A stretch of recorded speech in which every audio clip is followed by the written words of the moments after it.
So today I wanted to talk about the top 5 questions I get asked from CrossFit members and athletes about nutrition. Question number 1 is about carbs, of course. Simple, complex, green, beige, white, good versus bad, whatever you hear about these days.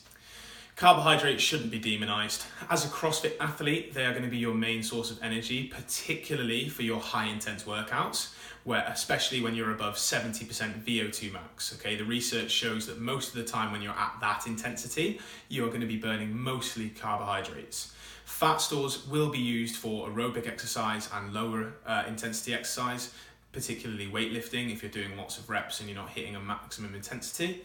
So having some fats in your diet as well is important. And we don't want to just consume carbohydrates and just rely on glucose for energy. That being said, people often talk about good versus bad, and really that's just an oversimplification. Good, they're usually talking about vegetables and more natural forms of carbohydrate, whole grains. And bad, people are usually talking about junk food, which are actually combinations of carbohydrates and trans fats. So we shouldn't really classify them as carbs. People think that bread and like white rice and stuff, carbs like that are bad, and they're not at all. All right, no carbs are bad in and of themselves. It all comes down to calories and the speed of digestion.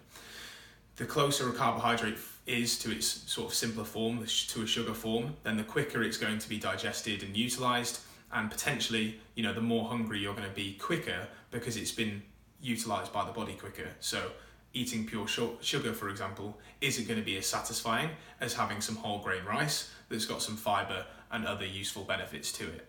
So I'm not saying that the type of carb necessarily doesn't matter. However, when it comes down to calories, it absolutely does. So it just depends on your goals and what you're looking to achieve. Question number 2 that I get asked all the time is about cheat days, all right, and whether they're okay. I personally don't ever advocate a cheat day.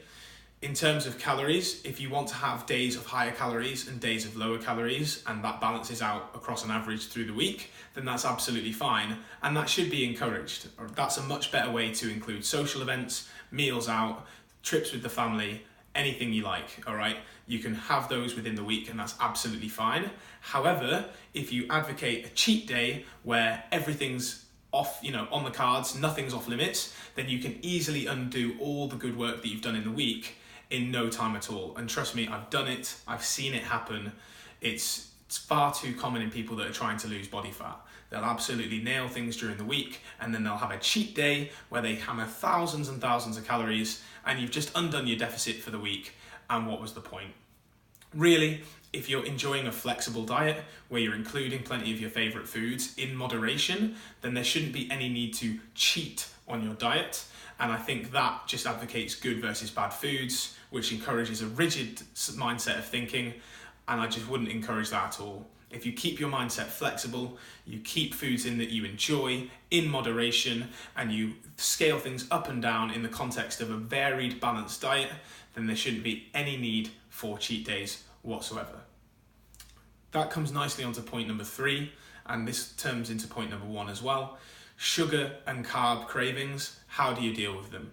So if you're craving sugar, people often think that sugar's addictive, and it's absolutely not. However, sugar in itself does have a reward pathway that's similar to drugs, that dopamine response, which is where people think that they're addicted to it. However, if you were addicted to it, you'd be doing anything you could to get your hands on it, like selling your baby for some pure sugar, injecting pure sugar into your body, and we just know that that's not the case.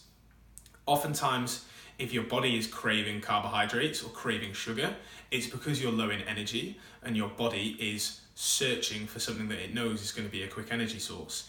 And this could be down to the fact that you're eating lower calorie and you've exercised, or it could be just the fact that you're stressed and you're craving something sugar-like or something sweet because you're emotional and you want to feel good.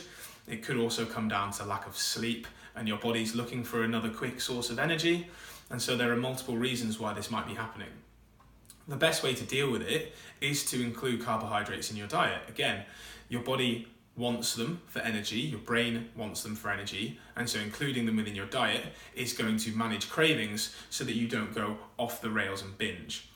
If there's something that's down to lack of sleep or just the fact that you're stressed, then finding other ways to deal with that should be used. So getting more sleep at night is going to help with your hunger and appetite, and dealing with stress in other ways other than turning to food is highly encouraged. So things like going for a walk, or reading a book, or having a bath, or talking to someone you like, or going outside in nature, those types of things, they're going to help you manage your cravings.